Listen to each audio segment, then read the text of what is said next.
Jadi kalau kita sudah dapat customer nih, kita mesti make sure pepet orang ini untuk belanja lagi, belanja lagi, belanja lagi. Karena karena marketnya kan menyusut. Marketnya menyusut. Kalau dulu marketnya luas, kita bisa jual kemana-mana. Kalau sekarang nggak, terbatas. Yang bisa beli itu terbatas. Jadi ROI-nya, return on individual, itu mesti...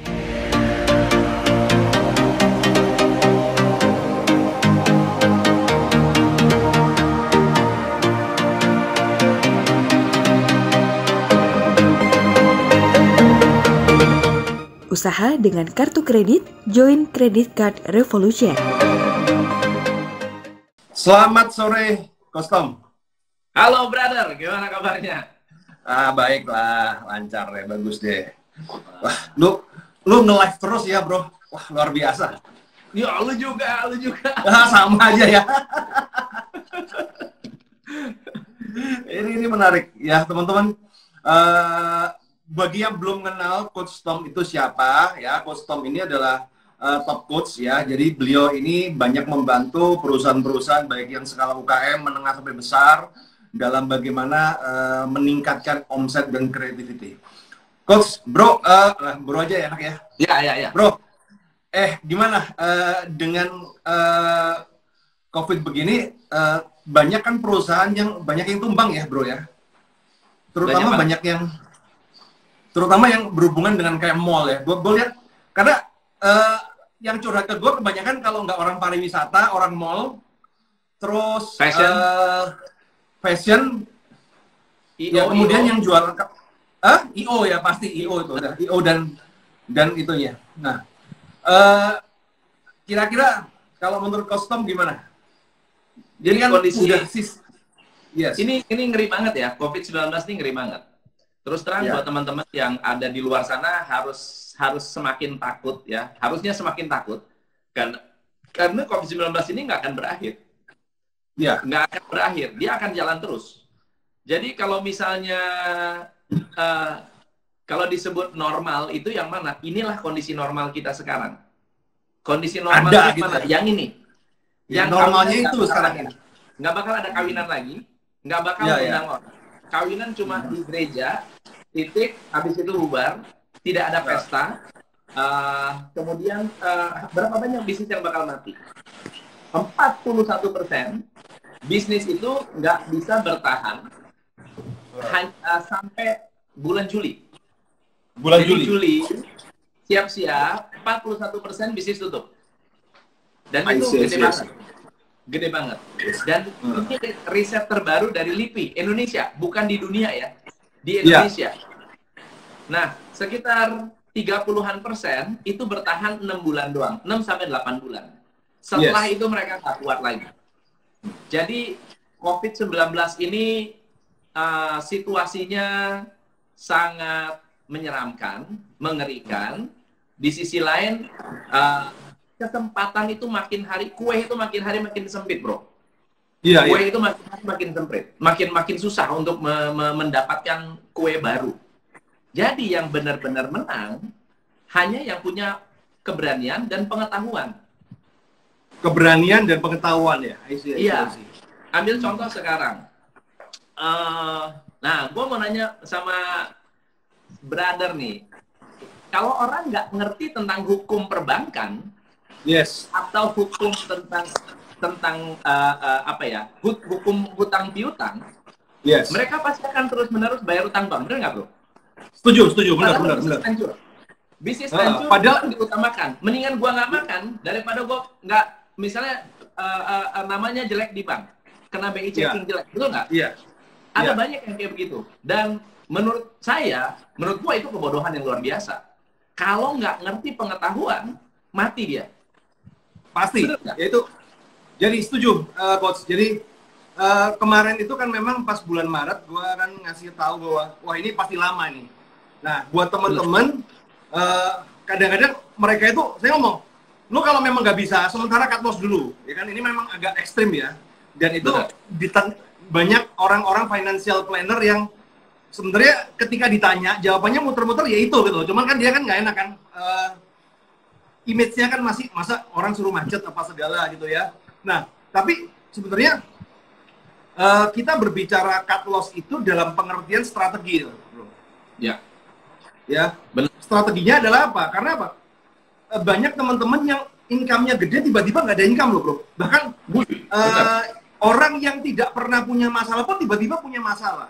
That's the problem. Benar. Nah, problemnya adalah kita tidak terbiasa. Jadi teman-teman ini yang newbie ini tidak terbiasa ngadepin kayak begini. Akhirnya kan dia panik. Nah, ketika panik, selalu yang dipikir adalah nama baik. Kenapa? Ketika lu nggak bayar, lu akan di-pressure dari pihak perbankan. Di-pressure.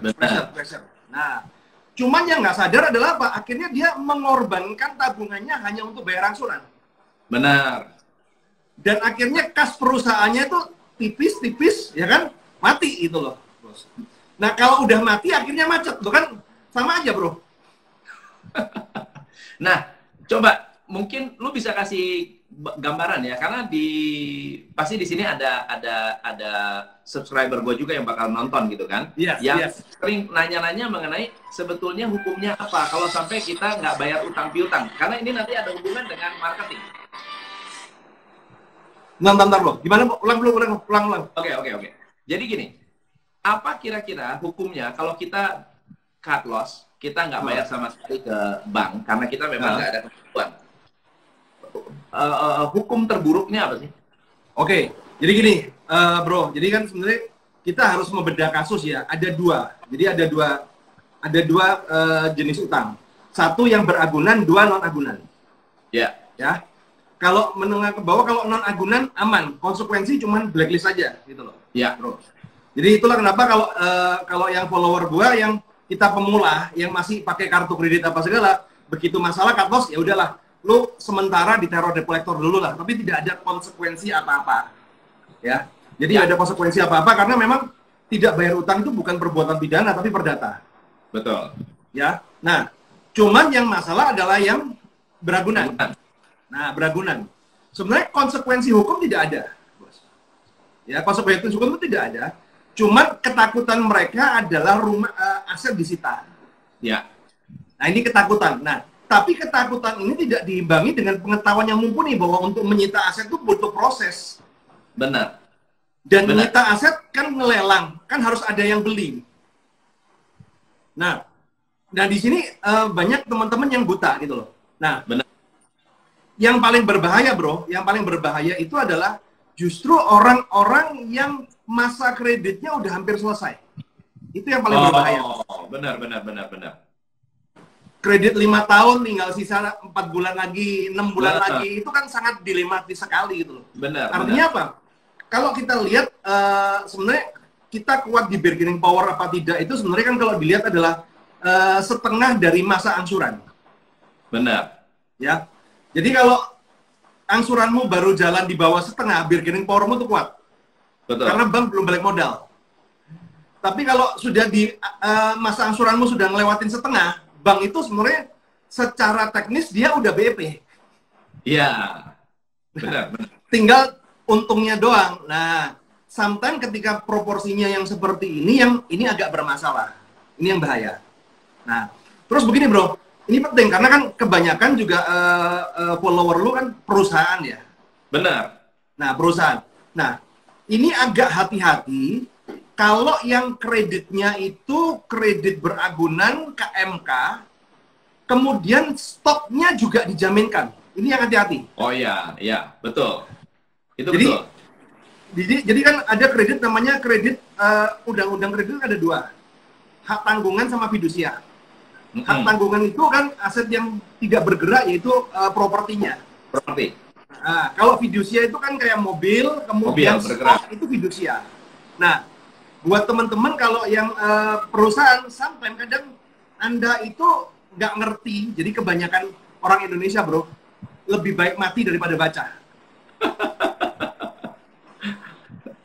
Yang penting cair kan? Nggak tahu isi klausulnya apa, yang penting cair lah ya. Nah, jadi kadang-kadang karena untuk mengejar pencairan yang maksimal, akhirnya dia secara tidak sadar mengagunkan stoknya. Benar. Nah, stok itu masuknya di fidusia. Nah, ini hati-hati. Kalau yang ada fidusianya agak riskan. Karena itu bisa pidana, bos. Benar. Ya. Itu Tapi kalau yang murni hak tanggungan itu aman. Oke. Nah, kenapa ini penting? Karena pada saat kita melakukan pengembangan, kita mau melakukan marketing, ini pengaruhnya besar sekali. Yes. Kita mau jalanin strategi marketing baru, kita mau bikin sesuatu yang baru, ini harus selesai dulu nih masalah ketakutan ini. Karena cuma kita mau marketing tapi masih ketakutan kayak begini, itu nggak bisa. Jadi kita atasi dulu isu-isu ini, kita beres dulu, tenang dulu, baru kita fight. Nah, oke. Ini sepadan banget gua. Jadi gini, bro. Kebanyakan orang itu problem utang itu sebenarnya bukan problem teknis. Ya. Tapi problem psikologis. Nah, akhirnya apa? Banyak orang ketika psikologisnya kena, dia itu paralyzed. Ya. Paralyzed. Jadi sebenarnya dia bebas mau makan kemana juga nggak ada yang larang, nggak ada ancaman penjara. Cuma karena ketakutan yang jadi dicampur ketidaktahuan, ya kan?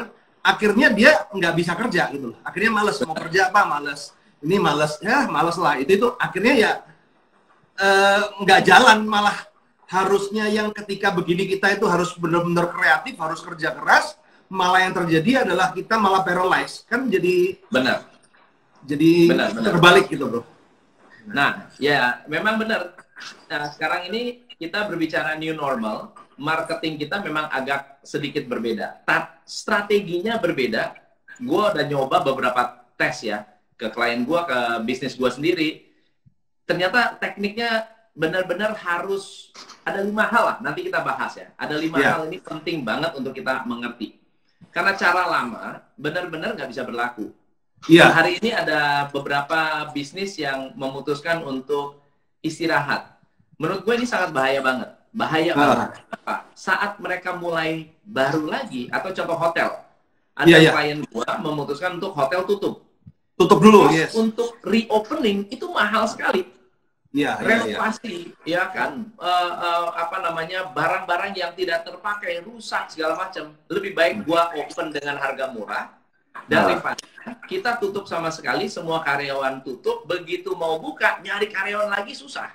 Ya, itu gua juga punya cerita begini bro. Jadi kan salah satu murid gua ya, jadi dia itu punya sebuah kafe yang rame, tapi tempatnya kecil. Nah, dia kepingin gedein kafenya kan. Wah, gua mau gede nih, bisa maksimal nih. Akhirnya kafenya ditutup, direnovasi, ya kan, dijadiin gede. Ternyata begitu dibuka lagi, sepi bro. Sepi banget, bener. Bener. Ada bebek, ada resto bebek, ngantri di Cirebon. Antri. Cirebon, iya. Posisinya dia itu tenda, bebek, tenda. Antri luar biasa. Di Semarang juga ada klien gue modelnya gitu juga. Tutup, pindah lokasi. Ini kalau bebek ini cuma di belakang rumahnya. Jadi ini di halaman. Jadi rukonya dia beli, dia ganti. Cuma untuk renovasi dia tutup. Sebentar doang, cuma sebulan setengah doang. Habis buka, sepi, men. Bener. Jadi hati-hati buat teman-teman ya. Yang Anda berpikir bahwa, oh ini COVID nih sebentar, gua tutup dulu deh. Paling 2 minggu kelar. Gila, kagak 2 minggu. Ini bisa bertahun-tahun ini. Iya, betul. Dan parahnya adalah ketika buka lagi, brandingnya udah hilang, bos. Udah, langsung hilang. Jadi lebih baik kita rugi, tetap buka, nama kita nggak hilang, saat kita hidup, orang ingat kita. Kita adalah ini menarik, ini bagus. Kita jadi minimal hibernasi lah, ya kan? bener. Jadi ini juga yang dialamin, aku kan juga punya restoran ya. Gue punya restoran, juga punya buka kafe. Ya memang banyak orang, kafe pada banyak yang tutup kan, abnormal aja tutup semua di sini. Nah, benar. Gue putusin, udah tetap buka, tapi seminim mungkin nggak apa-apa, yang penting buka lah ya. Sambil kita nunggu. Nah, sambil ngulik bro. Karena kan kalau yang kafe ya, dine in, dan kemudian, jadi gue punya kafe itu, shopnya ya kan, itu tempatnya udah lokasinya strategis, aksesnya enak, kemudian harganya reasonable. Jadi gue nggak terlalu perhatian dengan yang namanya menu apa segala ya, kita mah menu yang ala kadarnya standar lah, kentang goreng apa segala. Karena gue yakin posisi gue itu udah strategis, parkirnya enak, udah beres selesai gitu kan. Tapi yang terjadi adalah ketika COVID terjadi ya kan, our strength become our weaknesses. Benar. ya. orang duduk nggak boleh, ya kan? Harusnya take away. Waduh, Benar. gimana kita jual kentang goreng take away itu gimana ceritanya ini kan? Jadi orang-orang kadang-kadang, lo Pak kan GoFoodin aja, Gojekin aja, nggak segampang itu Ferguson. Karena kan merubah total itu. Nah, Ya. cuman kalau yang gue juga punya warung bebek ya kan, bebek ketika Maret drop, ya kan, kemudian gue ganti strategi langsung genjot. Jadi ketika nggak tahu ya bener apa enggak ya, kalau gue punya prinsip begini bro, begitu omset turun kita itu pertaruhan paling bagus ya ke biaya marketing, promo. Oh iya. Nah, hajar deh gitu kan, karena nah promo yang Gojek, GoFood, ya kan. Nah enaknya kan sekarang kan GoFood tuh kan ada bisa ada linknya gitu loh, jadi kan linknya ini dipromosikan. Nah ternyata bisa survive, bahkan bulan April sudah kembali recover 80%, bulan Mei ini udah 130% dan lebih bagus daripada before Corona. Padahal sebelum Corona kita udah rencana, ini kok omset susah naik ya, mau gua tutup atau gua bilang. Karena kan kalau lihat ya bro, dunia kuliner ya, beberapa setahun 2 tahun terakhir tuh kan gila-gila ya, buang duitnya itu kan gila-gila bro. Benar. Banyak kayak kafe-kafe baru bermunculan, kita yang bikin kafe aja kan. Gue mikir, waduh, itu invest 4-5 miliar, kemudian kapan balik modalnya gitu ya. Iya. Nah jadi sekarang ini ya bro, ini Corona ini bagus banget. Karena Corona itu akan menjadi sebuah filter buat semua bisnis. Ini yang bakal terjadi satu momentum di mana orang-orang atau bisnis-bisnis yang memang nggak kuat, nggak bertahan, over cost, over ekspansi, dia akan istilahnya kena smackdown. Ya, suntik mati lah, kena suntik mati. Udah, dia suntik mati. Nah, kalaupun berkembang, kalau bicara soal bisnis apa yang akan berjalan, semua bisnis esensial ini akan berjalan. Jadi kalau ditanya begini, bisnis lu esensial nggak? Masih bisa jualan nggak saat COVID? Kalau lu masih jualan, berarti bisnis lu esensial.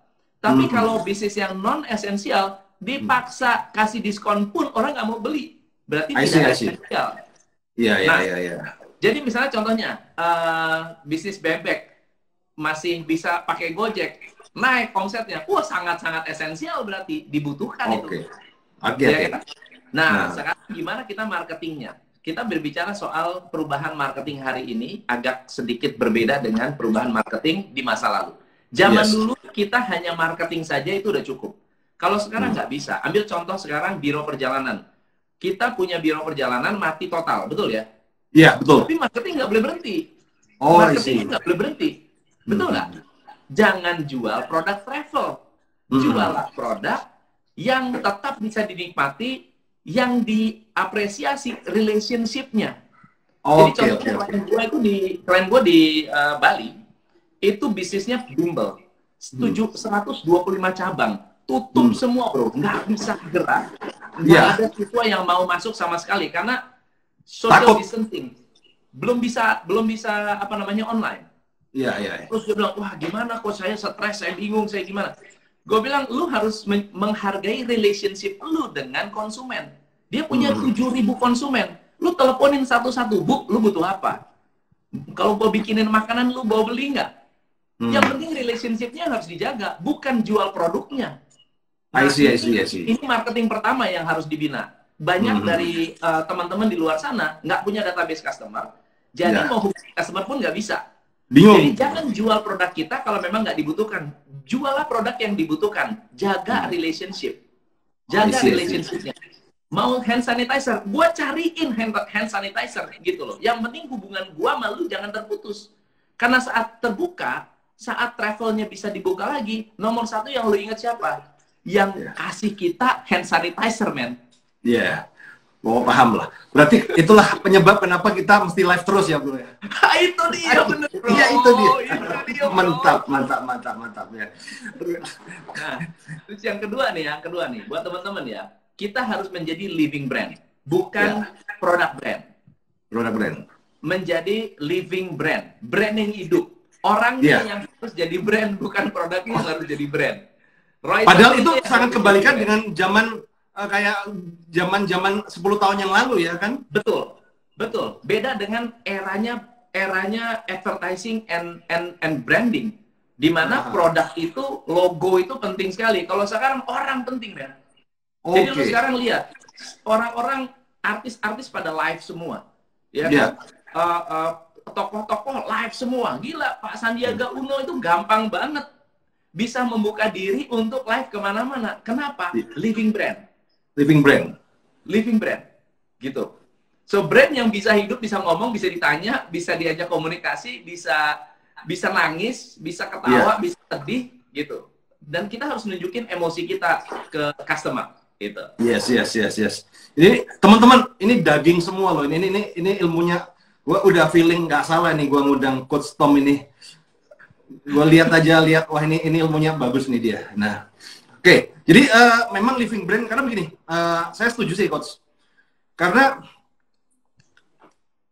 kita nggak bakal bisa dibajak sama orang lain. Ya, betul. Ya sekarang kalau kita berbicara sekarang ya kan kalau brandnya kita kan ya udah, ya kan orang karyawan kita mau keluar apa segala kan terserah gitu loh. Benar. Kita tetap kita kan. Ya, I see. Nah ini menarik teman-teman. Nah, yang ketiga nih, kita perlu mendesain yang namanya radikal kolaborasi. Radikal. I see.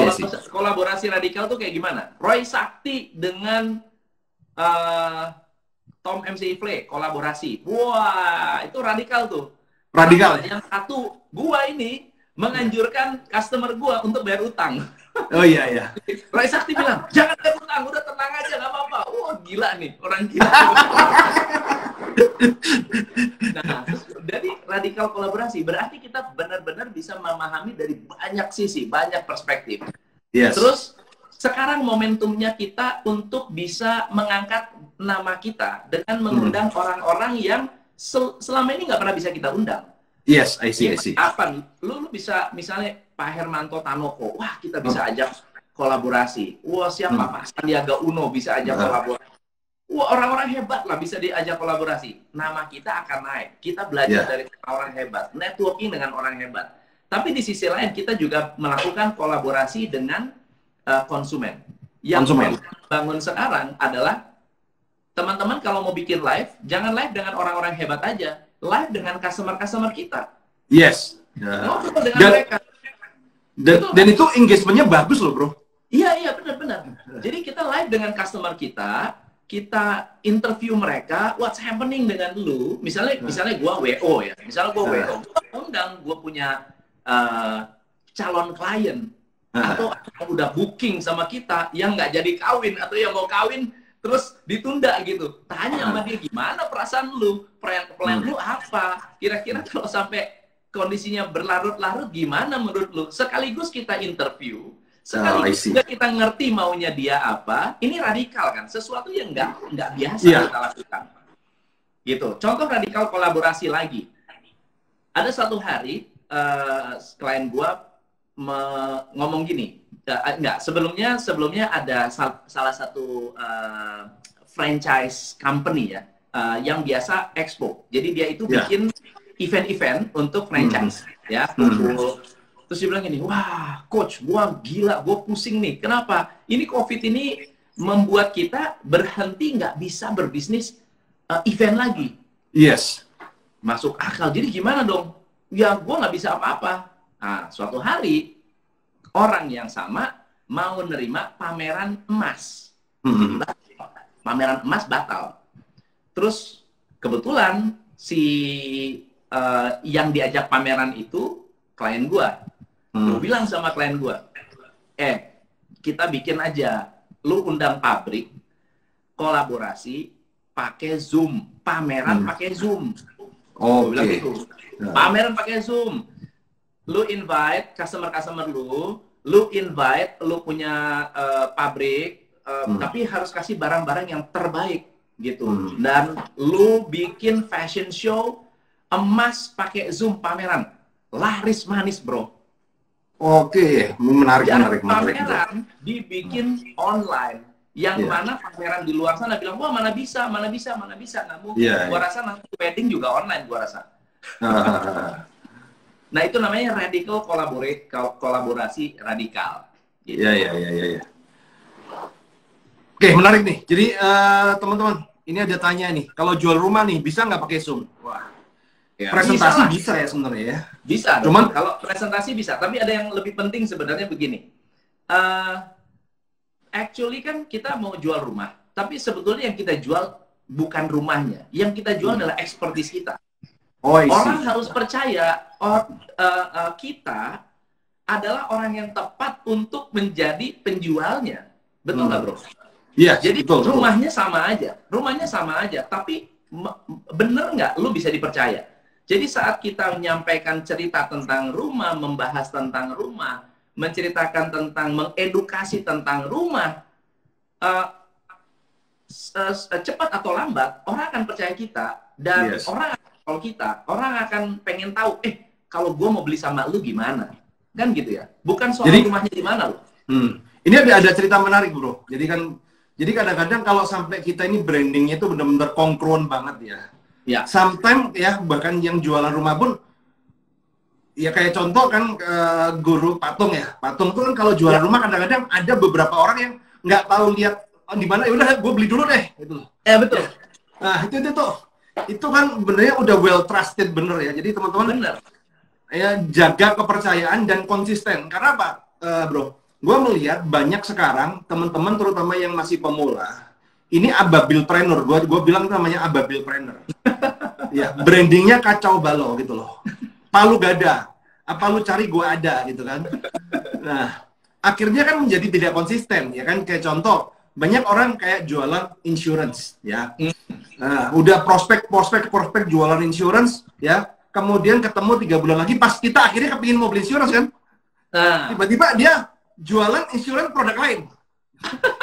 Nah, ini kan membuat gimana ya gitu ya. Nah, itu teman-teman juga harus hati-hati ya. Jadi kayak contoh begini, Kustom. Jadi gue itu kan brandingnya itu kartu kredit. Sebenarnya gue mau lepas dari branding kartu kredit tahun 2017, 2016 tuh gue pakar kartu kredit mulu lah ya kan. Gue mau masuk ke naik upgrade lah ke kredit beragunan. Gue pelajarin itu kan, gue juga punya expertise di situ ya. Nah, tapi setiap kita bikin buku, bikin kelas ya, orang nanya kartu kredit mulu gitu. Ya. Bahkan ketika gue share tentang yang beragunan, malah yang terjadi adalah branding gue itu tiba-tiba bias gitu loh kan? Iya. Tiba-tiba omset turun, tek. Wah, ini kacau nih. Berarti ya udahlah. Kalau memang ditakdirkan dari dewa kartu kredit, ya udah di kartu terus aja. Ngurusin orang masalah sekarang. Benar. Enggak lah, tapi kita lebih baik diingat satu hal tapi kuat, kita bisa spin off, kita bisa ajarin yang lain-lain. Daripada kita punya banyak ilmu tapi membingungkan. Ya, gue juga pernah mengalami itu sih. Waktu mencari bentuk gitu kan. Ya mencari jati diri dah. Iya, benar. Jadi teman-teman kayak contoh gini ya, teman-teman. Anda boleh punya banyak produk, tapi tetap ibarat kata gini loh, bro. Kalau KFC itu kan, kalau saya punya filosofi ya kan, KFC kan jualnya ayam, walaupun di dalamnya dia aja jual perkedel apa segala, kan tetap orangnya ayam betul. Benar. Nah, masalah di dalam kemudian lu tawarin apa itu urusan lain gitu. Nah, jadi buat teman-teman brandingnya juga harus konsisten. Brand itu harus konsisten. Kalau bisa itu kan, kalau saya biasanya begini, bro. Kalau gue bisa gini, gue itu kan brandingnya kartu kredit. Jadi orang kalau lihat gue, ya kan, nggak perlu ngomong gue itu siapa, jinglenya udah keluar. Jinglenya di otak itu udah keluar. Sama kalau lihat Kustom itu udah jinglenya udah keluar. Lu nggak tahu ngomong siapa, sekilas aja chat, wah ini udah. Benar. Oke, good. Yang keempat. Lanjut bro. Kan tadi 5, jadi baru 3, 4 nih. Bertiga ya, ini yang keempat ya. Yang keempat begini, teman-teman, sekarang ini adalah momentum terbaik untuk kita kolaborasi dengan orang-orang yang kehilangan pekerjaan tapi jago marketing, jago SEO, jago misalnya jago bikin konten. Ini mereka lagi benar-benar membutuhkan order. Karena karyawan-karyawan bagus-bagus udah punya pengalaman di luar sana, kena pangkas PHK. Jadi kita perlu mencari orang, kalau mau cari orang marketing, jangan cari orang SEO aja, cari orang yang ngerti analitik. Sekarang ini. Jadi marketingnya larinya ke analitik. Kuasai analitik, kita menguasai cost efficiency. I see. Kan kita nggak bisa buang bakar duit, ya nggak? Iya. Kita nggak bisa bakar duit. Untuk kita bisa berani bakar duit, kita harus mengerti analitiknya. Nah, jadi jangan cari orang-orang yang ngerti SEO saja. Nyari SEO gampang. Kita sebar ke siapa, kita bisa sebar. Cuma sekarang orang-orang yang ngerti analitik, ini yang paling mahal. Dan momentum ini, orang yang mengerti analitik ada banyak, tapi belum direkrut. Oke. Dan gajinya gajinya masih manusiawi ya? Masih manusiawi. Bahkan lagi butuh sekarang. Lagi butuh ya? Untuk hidup. Oke. Luar biasa. Ini insight yang menarik teman-teman ya. Jadi ini very good insight. Jadi it's time. Jadi COVID ini justru it's time kita cari tim yang murah ya kan? Tim murah, hebat. Oh, I see. Nah, ini sebenarnya insight yang out of the box ya teman-teman ya. Karena kan banyak orang sekarang di COVID kan fokusnya pada masalah. Padahal di balik masalah itu sebenarnya timbul peluang-peluang baru untuk menjadi ibarat kata sekarang ini kalau menurut gue itu adalah saatnya kita nyala di tikungan deh. Ya, benar. Terutama yang bagi pemula-pemula ya kan, bagi pemula-pemula tuh enak. Karena kalau gue rasain ya bro, dari yang curhat ke gue kan gue bisa melihat lah. Kira-kira yang curhat tuh sama lah. Kalau di lo kan sisi omsetnya turun, kalau di gue utangnya naik ya kan. Nah, justru mereka itu tumbang, ya, justru yang tumbangnya gede itu justru yang gede-gede, bos. Iya benar. Kalau yang kecil-kecil tumbang gampang, udah biasa tumbang dia. Benar. Jatuhnya keras ya. Jatuhnya keras, yang gede-gede itu jatuhnya keras tuh. Nah, dan gue mau tanya bro, jadi kan begini. Sekarang kan misalnya mereka ini kan udah banyak orang bermasalah apa segala ya. Nah, kemudian menurut lu bisnis apa sih yang selain yang esensial tadi sebenarnya ada patokan apa lagi sih sebenarnya mencari ide? Karena banyak orang yang akhirnya memutuskan untuk pindah pekerjaan. Kalau yang seperti itu bagaimana? Jadi gini, bisnis itu selalu akan dibagi ke 4 kategori nanti. Pokok, hiburan, bisnis yang bisa ditunda, dan bisnis yang bisa dihapuskan. Jadi dan market pun ada 4. Iya. Market pun akan terbagi 4. Orang yang terpukul banget, yang artinya mereka menderita, seperti orang-orang yang hidupnya cuma dari pekerja harian, itu terpukul sekali.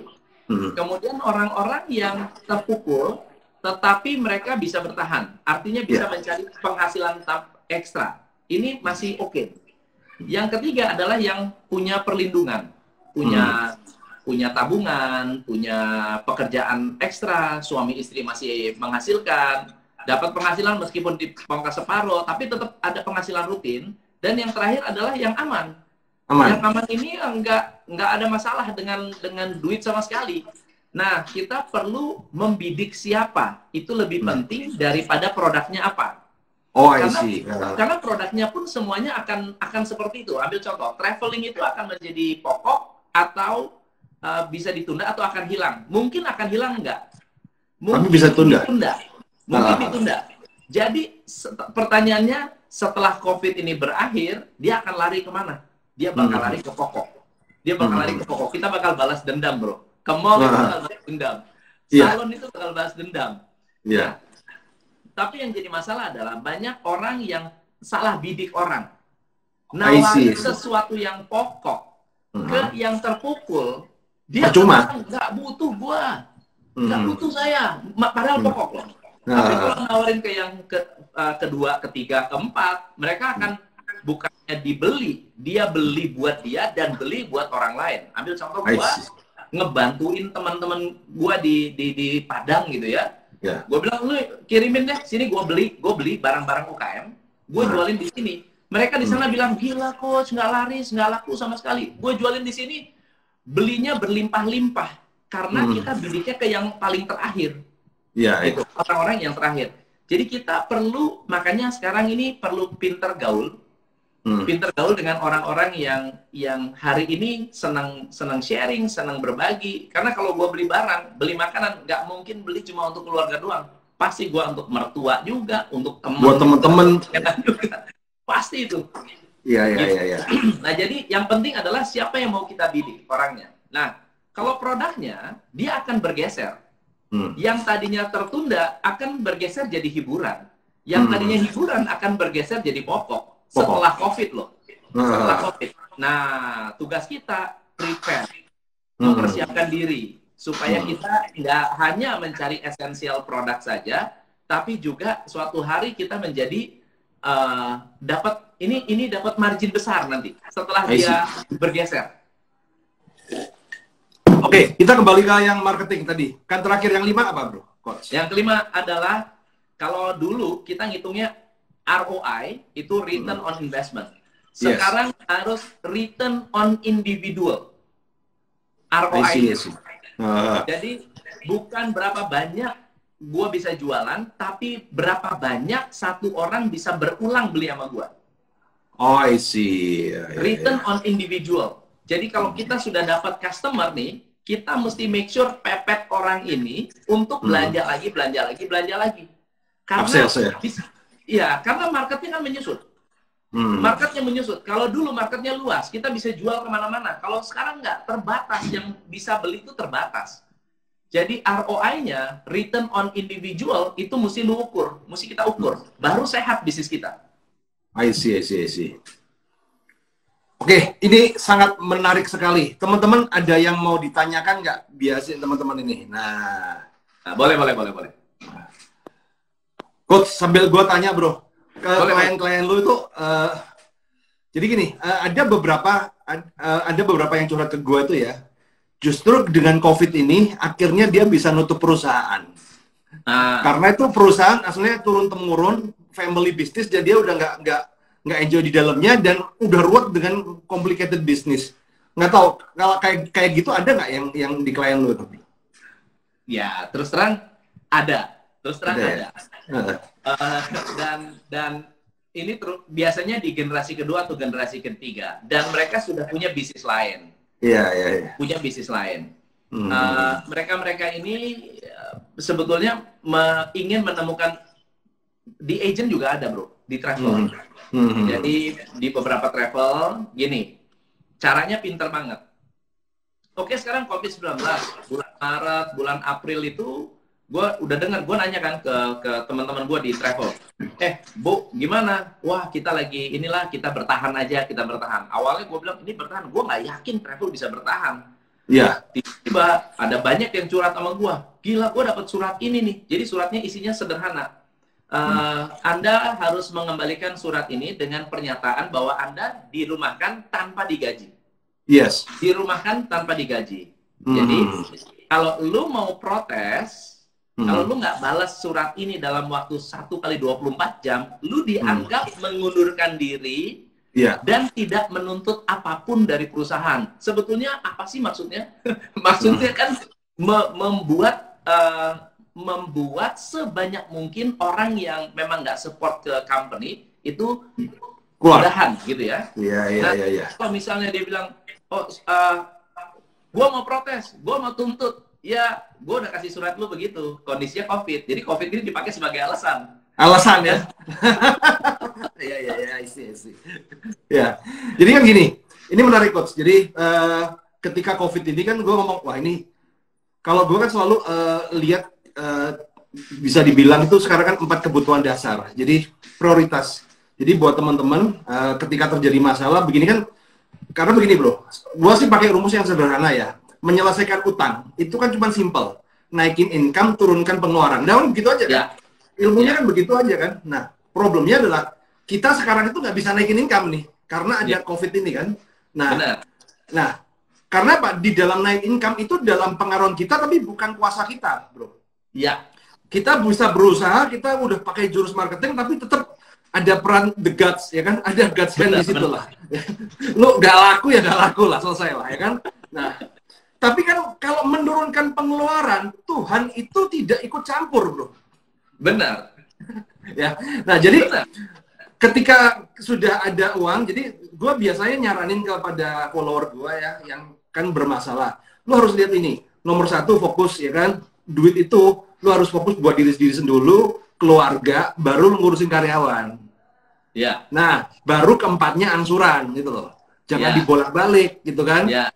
Nah, karyawan lu pecatin, kenapa? Lu ngurusin keluarga nggak bisa, ya udah karyawan pecatin semua. Tapi kalau lu udah bisa ngurusin keluarga, ya udah karyawan deh gitu loh. Baru angsuran. Nah, sometimes kebanyakan banyak dari teman-teman itu adalah apa? Ini prioritas kayak begini kacau balau. Ya.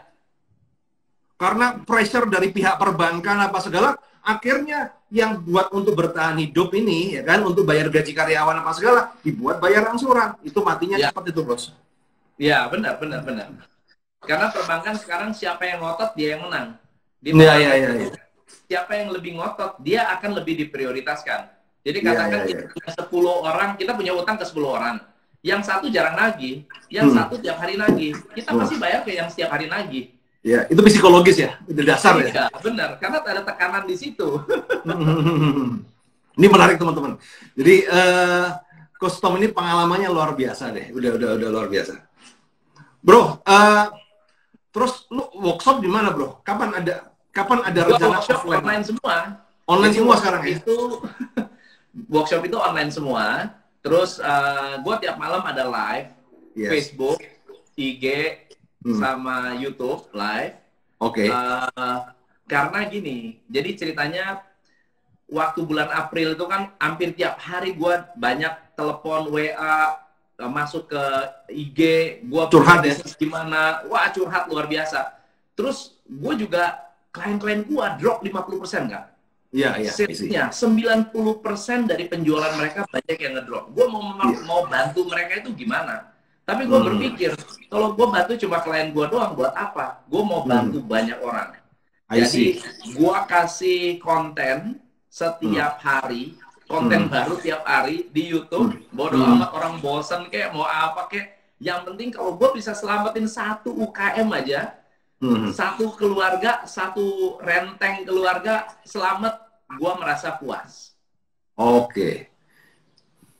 Makanya udah hajar terus ya, bodo amat. Kadang-kadang kita itu ngomong ulang-ulang terus ya kan?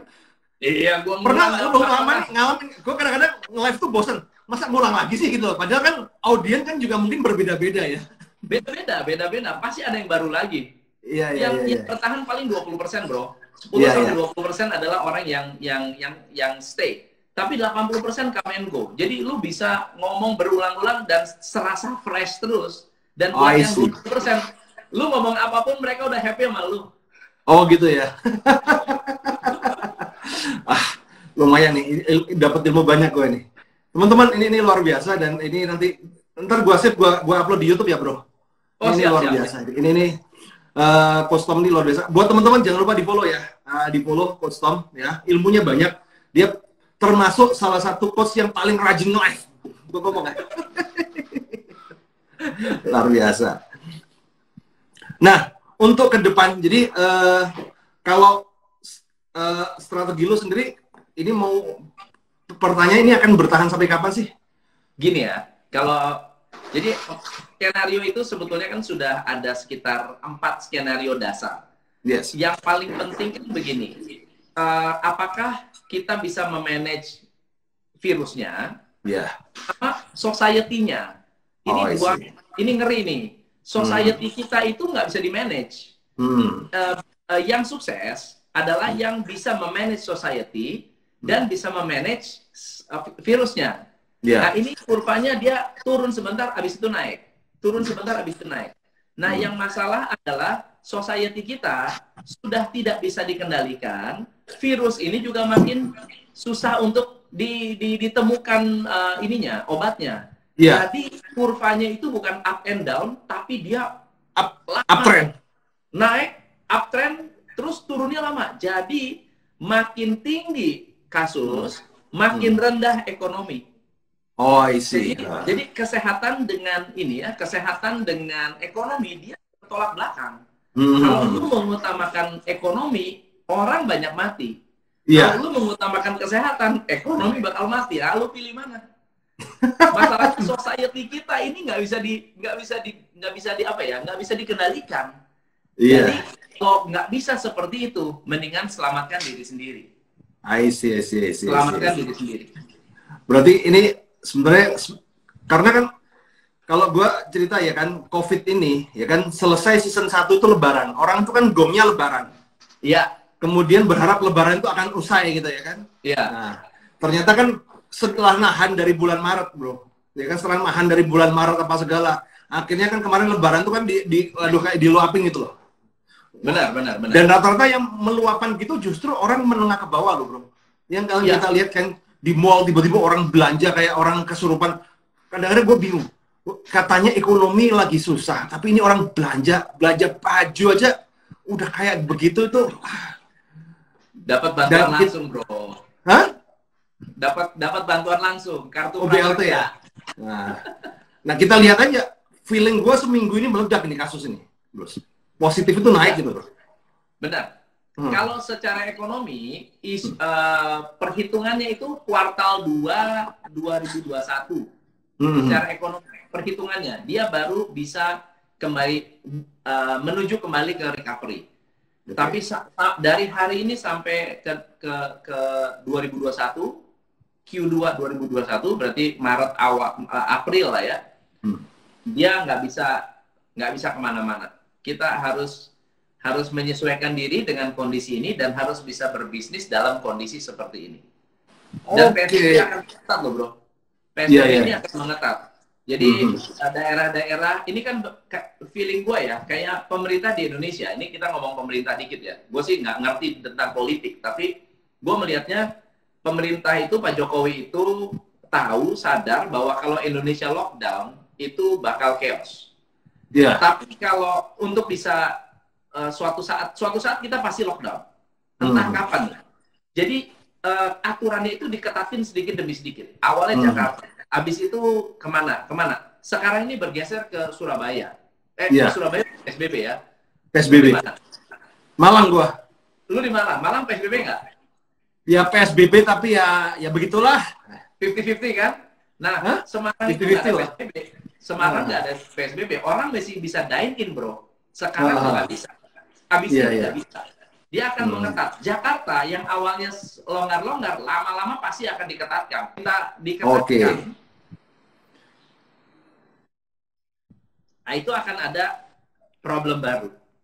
Problem baru lawan ekonomi. Gitu. Ya ini tuh masalah itu.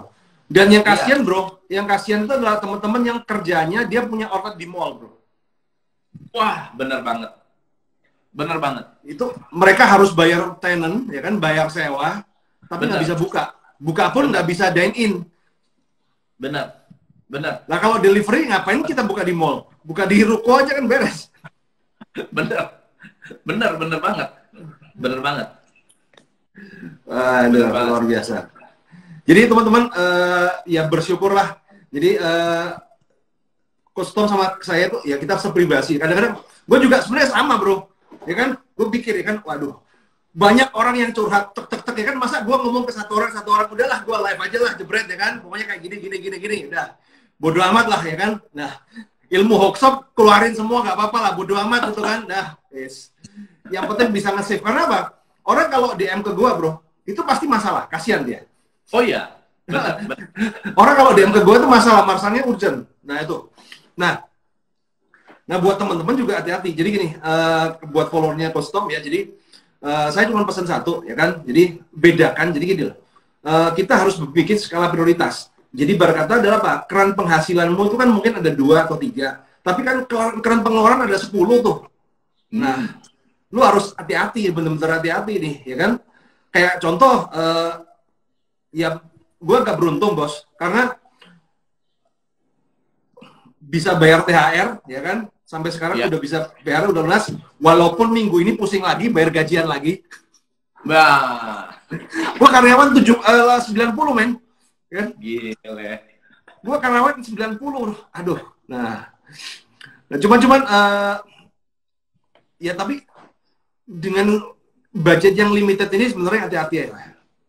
Ya. Ibarat kata gini, harus dikalkulasi. Ya beruntung kalau di gue sendiri gue masih lancar, ya kan? Gue masih lancar karena apa? relaksasi gue dapat lumayan deh. Karena kan kredit gue kebanyakan baru, jadi relaksasinya enak banget.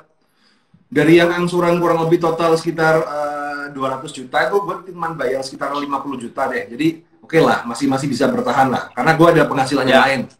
Nah, jalan. Makanya gue lancar. Tapi kan kalau buat teman-teman kan, saran saya adalah coba dihitung jujur. Nah, kalau menghitung itu jujur sama diri sendiri gitu loh. Benar. Mampu nggak Anda bayar angsuran ini untuk jangka waktu yang dengan kondisi seperti ini, lu mampu nggak bayar angsuran ini gitu loh. Jangan sampai angsuran ini gerogotin modal. Kalau gue punya filosofi begini bro, jangan sampai angsuran gerogotin modal. Ya, modal itu harus kita jaga. Jadi kan kalau gue kan bisa ngomong nama baik itu nomor 2 deh. Nomor 1 itu modal. Jangan sampai modal ini digerogotin hanya untuk menjaga nama baik. Karena itu akan terjadi masalah. Ketika modalnya lu grogotin hanya demi menjaga nama baik, modal lu terus mengering kecil habis. Kalau habis, nama baikmu juga habis juga. Nah, benar. Lebih baik cut loss dulu sementara, ya kan, bagi yang bermasalah loh ya, bagi yang bermasalah ya. Nah, cuman kadang-kadang kan netizen Indonesia itu kan generalisasi, wah, Roy Sakti suruh macetin semua gitu kan, oh kan benar. Karena begini bro, jadi gue merasa gini, kalau Anda bertanya pada seseorang, ya kayak contoh, ya kan, bedanya kita expert atau kita ini hanya seorang biasa adalah apa?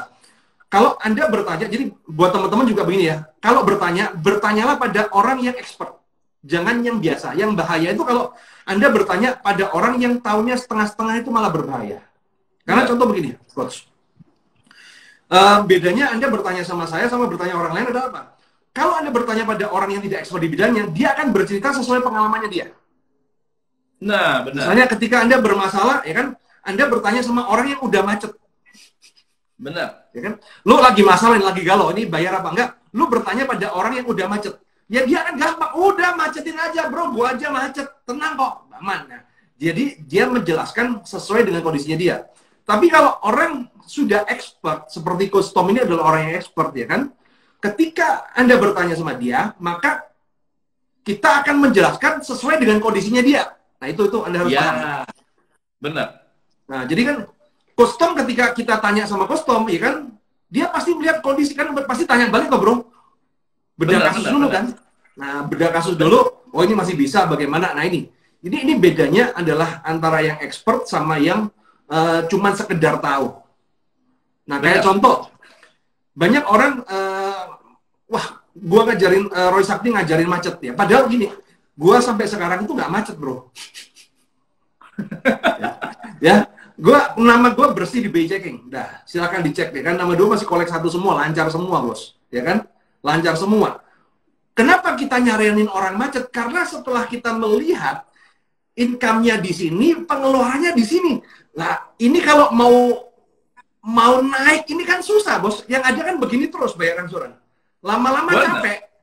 Nah, problemnya ketika dia capek, fatigue, ya kan? Ininya nggak turun, naik malahan. Bener banget. Nah, gue mau ngasih sedikit masukan buat teman-teman yang punya problem dengan bank ya. Jadi bank itu kita harus lihat mereka sebagai partner, bukan sebagai sumber uang aja. Dia harus dijadikan sebagai partner. So, let's say misalnya begini, kalau lo nggak mau dikejar-kejar debt collector, jangan tunggu debt collector datang aja ke bank. Pas jatuh tempo nih, lo datang ke bank, lo bilang sama bank, gue pengen bayar utang, sorry gue nggak ada duit. Lo nggak usah nagih gue nggak ada duit. Jadi, bank akan melihat itikat baik kita sebagai sahabat. Jangan kabur-kaburan. Makin lu kabur-kaburan, bank makin kesel. Dia pakai senjata untuk ngejar kita. Jangan sampai mereka menggunakan senjata mereka untuk ngejar kita. Jadi kita datang ke mereka, telepon, bos, hari ini gua tagihan jatuh tempo, gua nggak bisa naik, nggak bisa bayar. Gimana? Lu bisa bantu gua nggak? Ada nggak caranya menyelesaikan masalah ini? Lalu kemudian pasang posisi negosiasi. Kalau bank itu harus pasang posisi negosiasi. Pasang posisi negosiasi misalnya bagaimana? Kita kasih tahu terminnya kita. Kemampuan gua untuk membayar itu begini. Kalau lu nggak mau, lu ambil aja aset gua. Lu ambil aja aset gua, lu jual aja aset gua, terserah lu mau apain, terserah. Gua mengosongkan pun siap. Bank akan berpikir, gua bakal kena NPL tinggi, gua bakal kena begini, gua bakal harus nyari, padahal sekarang lagi pusing juga nih ngurusin orang-orang pada minta relaksasi. Jadi 100% bro, yang minta relaksasi bro. 100%. 100% yang minta relaksasi. Gue kan kemarin relaksasi berapa? Gue tanya, emang nasabah yang relaksasi berapa persen? 100% Pak, nggak ada yang nggak minta Pak, semua minta semua. Jadi kalau misalnya bank bilang, wah Pak, sorry saya nggak bisa ngambil keputusan. Gini deh bos, gua punya keputusan seperti ini, kemampuan saya begini, gua kasih surat lu, surat ketidakmampuan gua. Kalau lu nggak approve, mendingan lu tunda dulu sampai lu ambil keputusan. Ya kan? Lu tunda dulu sampai lu bisa ambil keputusan. Sehingga yang kita jaga apa? Relationship kita. Gua mau relationship kita tetap baik. Jangan sampai gua kabur terus gua dikejar-kejar, nggak usah kejar-kejar, gua akan datang ke lu. Let's negotiate gitu. Jadi jaga hubungannya karena uangnya bisa dinegosiasikan. Justru jangan karena kita takut bayar terus kita kabur-kaburan gitu. Oke, bro. Jadi gini bro, ini kalau buat teman-teman ya. Jadi yang diomongin Coach Tom ini berlaku untuk yang agunan bro. Karena kalau orang agunan beda. Bos. Oh iya, benar. Kalau yang non agunan, lu bilang aja, sorry gue nggak bisa bayar, titik udah. Iya udah tutup, udah. Titik. Karena gini, bedanya gini bro. Kalau yang beragunan, kita jaga relationship dengan cabang. Kan ada marketing cabang, kepala cabang apa segala. Ya walaupun kita nggak bayar, tapi kita masih ketemuan. Nah, kalau yang di kartu kredit, KTA pinjol itu nggak kena bos, langsung hubungannya sama Jakarta. Jadi kita nggak ada relasi sama mereka gitu loh.